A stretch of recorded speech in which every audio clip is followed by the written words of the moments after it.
everyone, this is Dr. Anjana from Global Institute for IAS। तो बेटा आज के करंट अफेयर में बहुत ही इंपॉर्टेंट न्यूज लेकर आई हूँ for IAS as well as PCS exam. IAS आपका जस्ट अवेटिंग है 25th ऑफ मई जो है वो अप्रोच कर रही है और अच्छे से रिवीजन करते जाइए। पर जिस तरह से आपको पता है कि एग्जाम से इवन 10 डेज बिफोर तक आपको जो है वो अपना न्यूज़पेपर कंटिन्यू करना चाहिए। न्यूज़ को हमेशा आपको रिलेट करके जाना चाहिए बिकॉज आप ये नहीं कर सकते कि एक महीना पहले ही आप अपना न्यूज़ पढ़ना बंद कर दें। इसके साथ ही पीसीएस डेफिनेटली अभी उसकी डेट नहीं आई है तो पीसीएस के लिए तो आपको कवरेज करना ही है और मैं नहीं चाहती कि आप बहुत ज़्यादा टाइम लगाएं न्यूज़पेपर पढ़ने में, तो इस वजह से मैं न्यूज़पेपर की कवरेज आपके साथ जो है वो रेगुलर करती रहती हूँ। तो आज की कवरेज के अंदर से इम्पॉर्टेंट जो है वो अभी आर्टिकल आपका है that is regarding your Parkinson's. और ये पार्किंसंस को लेके पहले तो आपको ये याद रखना है कि 11th ऑफ अप्रैल जो होता है that is your world Parkinson's day और इस दिन जो है फिर वो एक इम्पॉर्टेंट आर्टिकल हमारा कवर हुआ था, उसके बारे में डिस्कस करते हैं कि अर्ली स्टेज ऑफ सिम्टम्स जो है वो जनरली अननोटिस्ड रह जाते हैं रिगार्डिंग दिस डिजीज। तो leading neurologists have advocated for a holistic and personalized approach to manage Parkinson's disease, citing promising developments in genetic। तो इनको इसके अंदर बहुत ज़्यादा जो है वो इम्पैक्ट रहता है जेनेटिक्स का, उसके साथ ही nutrition and advance surgical treatments are also available now. They also emphasize how genetic testing then even millet based diet, ये इंपॉर्टेंट चीज़ है आपको ध्यान रखनी है कि मिलेट बेस्ड डाइट से भी आप बेटर कर सकते हो इसको। And intervention such as deep brain stimulation DBS, तो ये साइंस एंड टेक्नोलॉजी में आपको डीबीएस के ऊपर क्वेश्चन पूछा जा सकता है। Now this is very useful for Parkinson's disease and these are transforming patients care and symptoms management. So इसको लेके जो है वो आपकी मोहाली की एक टीम है 40s में, उसके अंदर जो है उन्होंने इसको लेके स्पेसिफिकली काम किया।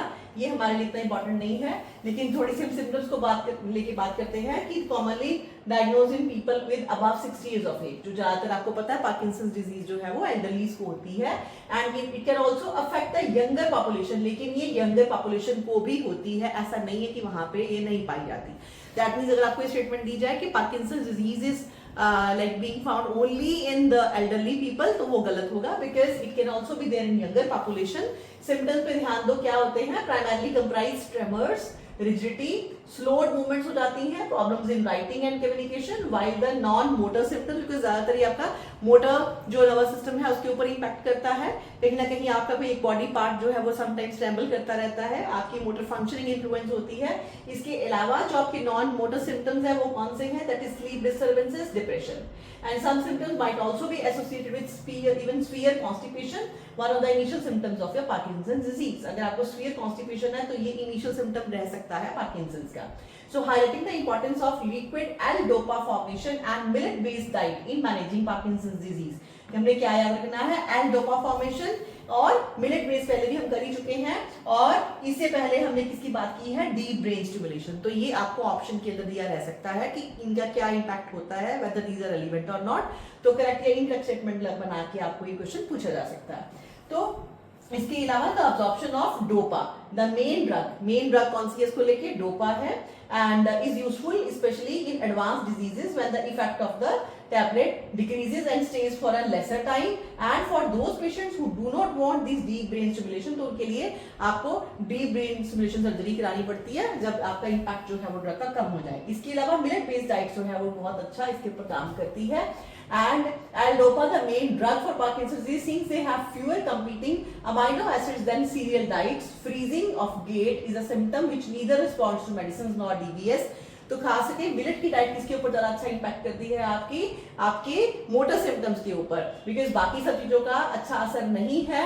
और आपकी जो मिलेट है इसके अंदर क्या खासियत है कि यहाँ पे आपकी कंपीटिंग अमाइनो एसिड्स मिसिंग होते हैं जिस वजह से कि आपकी गेट के ऊपर, what is fog, this is freezing of gait. तो ये जो एक सिम्टम है ये काफी बेटर हो जाता है, काफी कम हो जाता है। So the hospitals have now required deep TMS, that is your transcranial magnetic stimulation. तो बस ये टर्म्स आपने ध्यान देनी है, फॉग, TMS और इसके साथ ही आपका DBS। So these are the terms which you must associate yourself, और ये पार्किंसंस डिजीज के साथ जुड़ी हुई है, इसका सिर्फ आपको ध्यान देना है ताकि आप इसके साथ जो है वो क्वेश्चंस सॉल्व कर सको। Now this news is very very important and this is regarding your panchayats. Okay, इसको बहुत अच्छे से कवर करो बिकॉज ये बहुत अच्छा डाटा हमें मिल रहा है।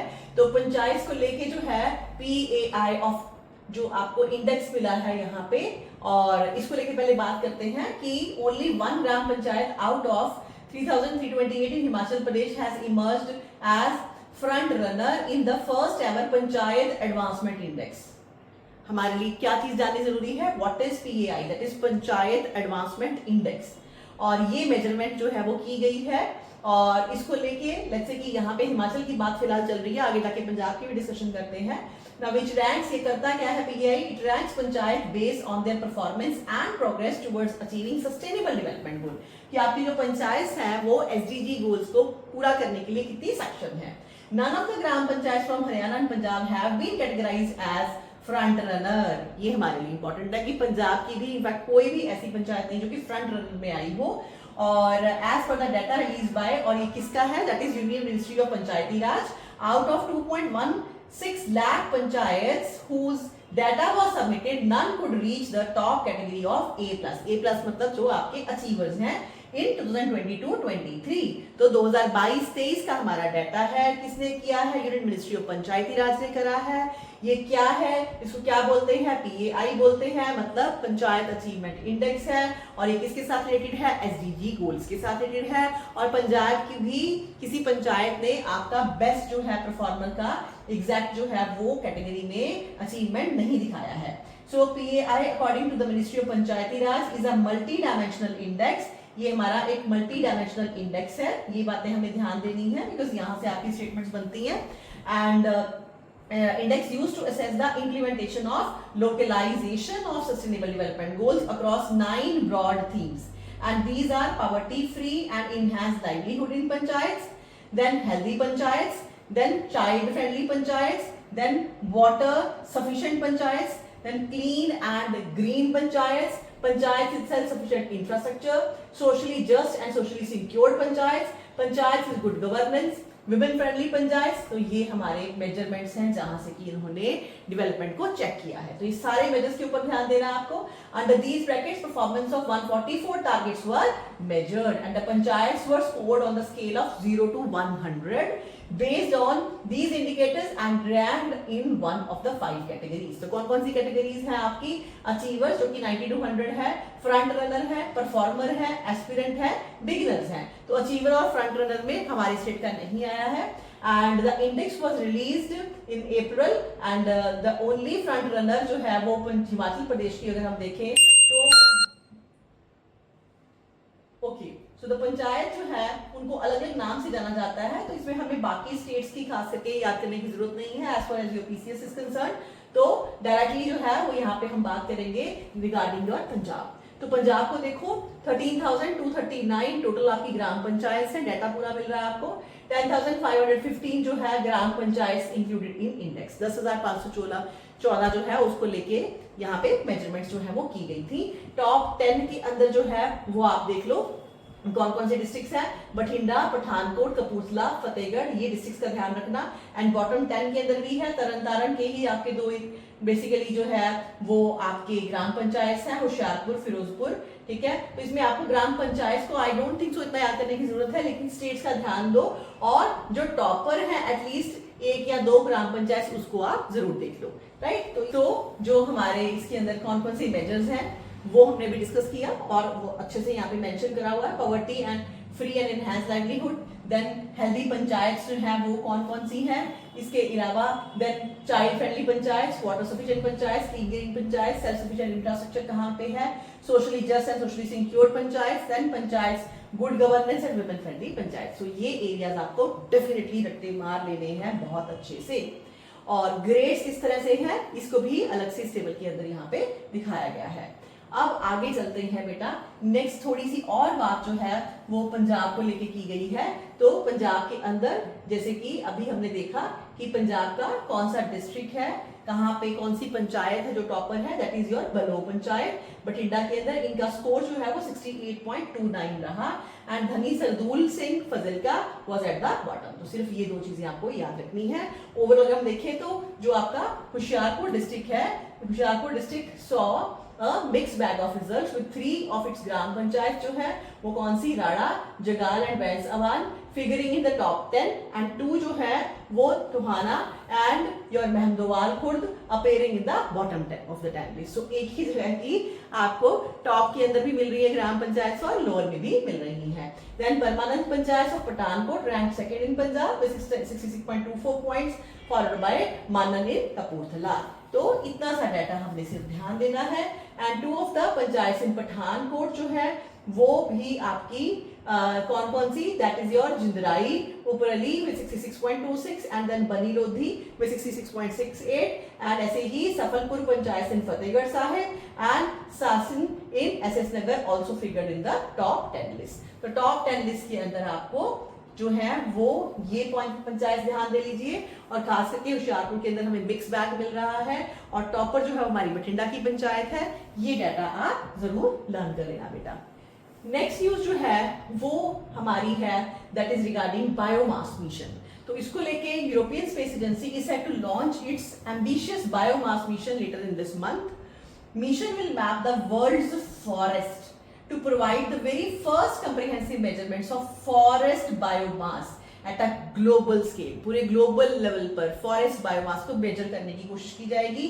It will find out how forests are changing and further our understanding about their role in carbon cycle। तो proper detailed status of forest जो है यहाँ पे वो tackle की जाएगी and the satellite is scheduled to lift off on 29th of April abroad। कहां से, यह वेगा सी रॉकेट रहेगा फ्रॉम ईएसए। कौन सा स्टेशन है, that is Kourou station in French Guiana, right. And it will be placed in sun synchronous orbit में रहेगी। इसी वजह से meaning that it will always appear in the same position relative to our star at an altitude of 666 kilometre. 666 kilometre पे जो है इसकी ऊंचाई पे इसको वहां पे रखा जाएगा। एंड अब बायोमास मिशन करेगा क्या, all life on earth from smallest microbes to genetic California redwood is basically your carbon base। So as such carbon is the element that makes life possible here, right? And so earth doesn't gain and even lose carbon। इसी वजह से हमारे पास क्या होता है, carbon cycle होता है। So element only move between atmosphere, living organisms and earth's crust and soil in the ocean। So इसी को हम बोलते हैं हमारा carbon cycle, of which even forests are very important component। Right? Now this is because forests store maximum amount of carbon। Scientists estimates that they absorb around 16 billion metric tons of carbon dioxide। ये data आप mains में किसी भी answer में लिख सकते हो। And currently hold 861 gigatons of carbon in their soil and vegetation। लेकिन unfortunately data on the forest biomass, the mass of organic matter in forests are severely lacking। हमारे पास अच्छे से डाटा नहीं है exactly कितना जो है वो हमारे पास बायोमास है in the form of forest. So this fundamentally limits our understanding of the state of forest and their impact on your carbon cycle. इसी वजह से ही the biomass mission is to aims to bridge this knowledge and knowledge gap, and the mission will allow scientists to more accurately measure how the distribution of carbon in the planet is basically changing with time, right? और इस वजह से फिर आपका जो ये पूरा का पूरा एक्सप्लोरेशन जो है वो प्रोग्राम स्टार्ट किया जा रहा है। Now this biomass mission is the 7th of your ESA's earth explorer programmes. जो आपकी यूरोपियन स्पेस एजेंसी है। Now these missions have provided essential information about Earth's interior also, cryosphere that is your frozen region इसके बारे में, and then hydrosphere, atmosphere, ionosphere also, and land surface। तो ये mission सारे के सारे स्फीयर्स को डील करने वाला है। एंड in fact अगर हम आगे देखें, the first ever gravity field and steady state oceanic circulation explorer mission took off in 2009 and worked till 2013। इससे पहले भी आपका GOCE मिशन जा चुका है। What is it? That is your gravity field and steady state ocean circulation explorer. 2013 में था, and this helped researcher in the areas of ocean circulation and physics of the earth and activity etc. तो ये सारे काम यहाँ पे ये mission ने करे थे. And the most recent spacecraft, that is the Earth Cloud Aerosol and Radiation Explorer mission, was launched in 2024. It contributed to better understanding of the Earth's radiative balance in climate. 3 mission की बात आ चुकी है. Prelims के लिए, IAS PCS दोनों के लिए बहुत बहुत इंपॉर्टेंट है.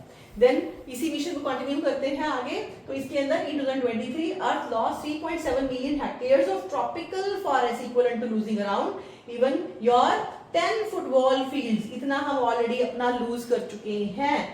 And worth forest land every minute according to a report by World Resources Institute. इतना हम हर मिनट में खो रहे हैं. And this forest loss produced roughly 6% of estimated global carbon dioxide emission in 2023.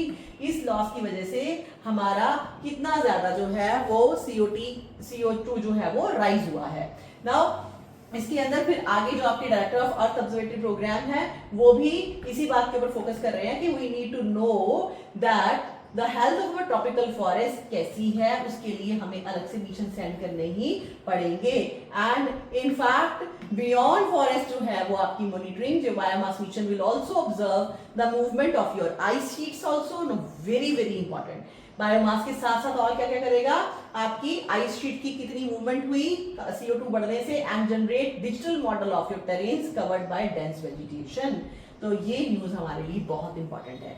इसके साथ ही जो आपकी सिंथेसिस अपर्चर रडार का इस्तेमाल होगा to map earth surface, notably the satellite which is fitted with the massive 12 antennas will be the first in space to use long wave P band SAR. तो इसके अंदर P band SAR का use होगा, that is synthesis aperture radar का use होगा.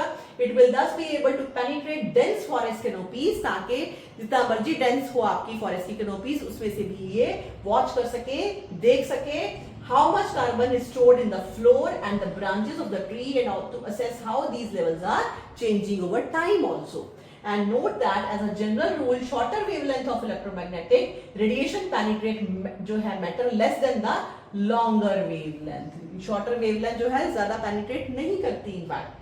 So इसको लेके researchers जो हैं and the head of a biomass science जो है वो कह रही है what the mission will do effectively is weigh the forest it studies, and we know half of the weight must be made up of carbon, so we are going to be able to weigh the carbon content of the world. तो ये है हमारी usage इस mission की, जो कि facts की point of view से आपके लिए बहुत बहुत इंपॉर्टेंट है. तीनों मिशंस के नाम आपने अच्छे से. नेक्स्ट अब हम बात करते हैं बेटा जीनोम को लेके. तो जीनोम प्रोजेक्ट जो है वो इंडिया में चल रहा था and which is now completed, वो खत्म हो चुका है. So the first leg of India's ambitious program to map genetic diversity of its people is now complete and its data are ready to be used. So Genome India project, in short इसको हम GID बोलते हैं, has cataloged entire gene sequence of 10,000 individuals from 83 population groups. Data याद करना है आपने, 83 population groups लिए गए हैं. This database will eventually be expanded significantly, but is already a precious set of information with important implications. इसको आगे database को और बढ़ाएंगे. The preliminary finding of this project, in which 20 Indian academic and research institutions, more than 100 scientists were involved, ये publish किया गया है journal Nature Genetics के अंदर, and data are still being analyzed and full results are likely to be published in the next year. तो इसकी जो है results की analysis जो है हमारी चल रही है.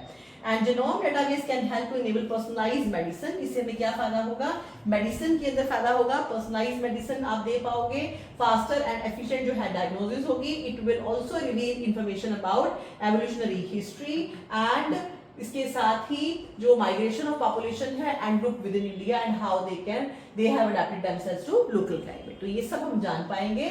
और जीनोम को लेके बात करें तो main benefit of genome database will be in the area of health without any doubt. The full genome of individual prepared after obtaining their blood sample means getting the exact order in which 4 nucleotide molecules. अगर आप थोड़ी बहुत bio जानते हैं तो आपको ये बात अब समझ में आएगी डेफिनेटली कि जो हमारे डीएनए है वो किस चीज से बने हुए हैं. 4 न्यूक्लियोटाइड मॉलिक्यूल्स होते हैं. These are arranged in approximately 3 billion long sequences. इनकी ही 3 बिलियन फॉर्म में लॉन्ग सीक्वेंसेस होती हैं और 4 जो आपके न्यूक्लियोटाइड मॉलिक्यूल्स है वो कौन से हैं, adenine, thymine, cytosine and guanine, और सिंपल ATCG भी हम बोलते हैं, along with phosphate molecules and sugar molecules होते हैं. They form a long double chain helix होता है हमारा DNA का strand, and they are essentially genetic हमारे क्या होते हैं, blueprint of individual होते हैं. Now more than 99.9% of nucleotide sequence is the same in all humans. 99% same है, and it is only 0.01% difference that makes a person unique. इतने से ही 0.1% के डिफरेंस से ही हम बिल्कुल एक दूसरे से नहीं मिल रहे, हम एकदम यूनिक है. That makes a person unique not just in your outer appearance, height, features and also, but from inside also, behavioral tendencies also. And this means that in every individual about 3 to 4 million nucleotide molecules are uniquely placed in the sequence. लेकिन वो 0.1% भी किसके equivalent हो जाती है, 3 to 4 million जो है वो हमारे nucleotide molecules की sequence के इक्वल हो जाती है. Now people within closed and isolated population group are likely to have fewer variation, जो कि सिर्फ अपने ही ग्रुप के अंदर विदिन ही मैनेजेस कराते हैं, तो ऑब्वियसली उनके अंदर वेरिएशंस कम होने के चांसेस हैं. And in the nucleotide sequence, while a heterogeneous population will show greater genetic diversity. Most genetic variation do not result in any noticeable differences in individual. Only a small fraction of 1 to 2% are critical, and their placement in the sequence affecting appearance, traits और health. तो वो कहता है कि बहुत ज़्यादा genetic variation जो है वो हमें इतनी noticeable नहीं लगती, सिर्फ 1 to 2% ही critical variations होती हैं, लेकिन जो कि बहुत marked impact देती हैं. तो उसका जो database है, through a project like DIP, scientists जो हैं they collect and store also your germline sequences and nucleotide sequences that person was born with over time, and the genetic sequence of a person changes with every cycle of cell division, introducing a few more variation.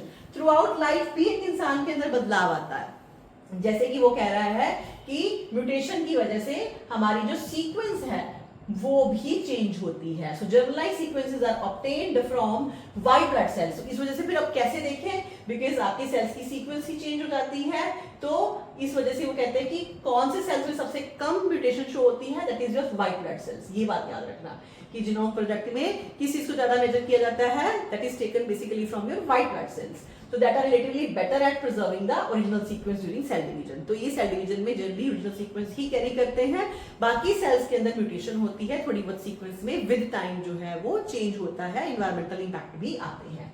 Now among other things, the unique part of this germline sequence could offer clues about an individual's predispositions towards certain diseases. और इसी वजह से ही फिर हमें समझ में आता है कि कुछ लोगों की क्यों प्रीडिस्पोजिशन है, क्यों वो बहुत ज्यादा कह सकते हैं कि सेंसिटिव है टुवर्ड्स फ्यू डिजीजेस, की चांसेस ज्यादा है कि उनको डिजीजेस हो जाए. So it can indicate, for example, not just why a particular person might have developed certain disorder, but also why some lines of treatment might not be very effective. तो हम ये भी स्टडी कर पाएंगे कि क्यों एक ग्रुप ऑफ पीपल जो है उनको ही ज्यादा ये डिजीज होती है. इसके साथ साथ ये भी जान पाएंगे कि क्यों वो अच्छे से किसी पर्टिकुलर ड्रग को रिस्पॉन्ड नहीं करते हैं. इसी को हम बोलते हैं पर्सनलाइज मेडिसिन. तो पर्सनलाइज मेडिसिन में हम अच्छा काम कर पाएंगे after having this proper analysis of the genome. Now, at times, population groups as a whole might be predisposed to certain diseases because all the individual in the group share the same pattern.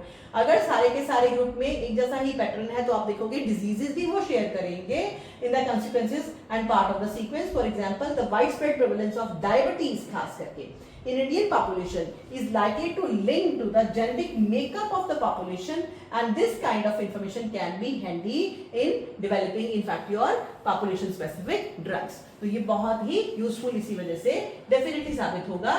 So mapping of your genetic diversity of the entire population, which is what GIP seeks to do, can help develop health policies. इससे अच्छी health policies बना पाएंगे, targeted intervention होगी और in fact rare disease को भी handle कर पाएंगे. Now population evolution को लेके ना GIP can also contribute to better understand population history, evolution. Germline sequences are what an individual receives from parents. तो exactly हमारी पॉपुलेशन जो है वो क्या क्या चीजें इनहेरिट करती है ये हम समझ पाएंगे. So there is a way to establish ancestry and parentage by studying the sequence. अगर हमें एंसेस्ट्री को चेक करना हो तो भी हम इस सीक्वेंस की मदद से जान पाएंगे. Genetic variations are more widespread in the population, are likely to have emerged much earlier, while those that are found in just a few individual are quite likely to be new developments. जो चीजें हमें बहुत कम लोगों में मिलती हैं तो वो ज्यादातर म्यूटेशन की वजह से होती हैं. So DNA from fossils and isolated tribes which have undergone relatively fewer changes over generation fill up important pieces of overall puzzle. क्योंकि जितने पुराने लोग हैं हिस्टोरिकल में, अगर हम हिस्ट्री में जाते हैं, जैसे कि अगर हमारे पास फॉसिल्स हैं तो वहां पे वो कह रहा है कि जेनेटिक सीक्वेंसेस में चेंजेस बहुत कम है in comparison to the current one. तो इस वजह से उनको स्टडी करके फर्दर हम अपनी पूरी पिक्चर को क्लियर कर सकते हैं. By comparing the genome of a large number of people over several generations, अगर हम ये कर पाए तो क्या होगा, and belonging to different ethnic, geographical and linguistic groups, scientists can gather evidence of for how population moved from one place to another, socialized and intermingled. तो एक जगह से दूसरी जगह ट्रैवल करने के बाद किस तरह से लोग अडेप्ट हुए और ये जेनेटिक सीक्वेंसेस में क्या क्या चेंजेस आए ये भी देख पाएंगे. And this kind of information improves the scientific understanding of history. History के लिए भी ये यूजफुल रहेगा and historical events particularly in large and diverse countries like India. And it helps to a great deal in resolving questions like who we are, where did we come from, and your eternal curiosity of human being. So this point is very important. Historical aspect से भी आपका genome project बहुत important है. And the GIP conceptualizes and launched in 2020. 2020 के अंदर जो है वो हमारा ये प्रोजेक्ट स्टार्ट हुआ था under the leadership of Professor Vijay Lakshmi, that is Ravindranath, founding director of Center of Brain Research कहाँ से, Bengaluru, is Indian equivalent of Human Genome Project, which has tried to map the entire human genome at the global scale. And that project, however, did not have enough samples from Indian region to provide enough information. तो इस वजह से जो हमारा खुद का हमने ये लोकल किया है ये ज्यादा अच्छा है. सो इस वजह से samples from Indian region to provide enough information about Indian population, the large number and diversity of Indian population group demand is similar exercise focus on this region. तो ये ऐसी ही similar exercise हमने अपने कंट्री में खुद से की है. सो ये हमारा है आज का इम्पोर्टेंट करंट अफेयर, जो कि इम्पोर्टेंट आर्टिकल्स थे, जो कि इम्पोर्टेंट इन्फॉर्मेशन थी एग्जामिनेशन पॉइंट ऑफ व्यू से, वो मैंने कवर कर दी. और मिलती हूँ जल्दी ही और ज़्यादा आपके नए आर्टिकल्स के साथ, नई इन्फॉर्मेशन के साथ नेक्स्ट वीडियो में. Thank you so much for watching और प्लीज़ अपनी फीडबैक ज़रूर दिया कीजिए. और मेरे साथ साथ ही आप अपनी करंट अफेयर की तैयारी डेफिनेटली अच्छे से करते हुए चलिए. Thank you so much again.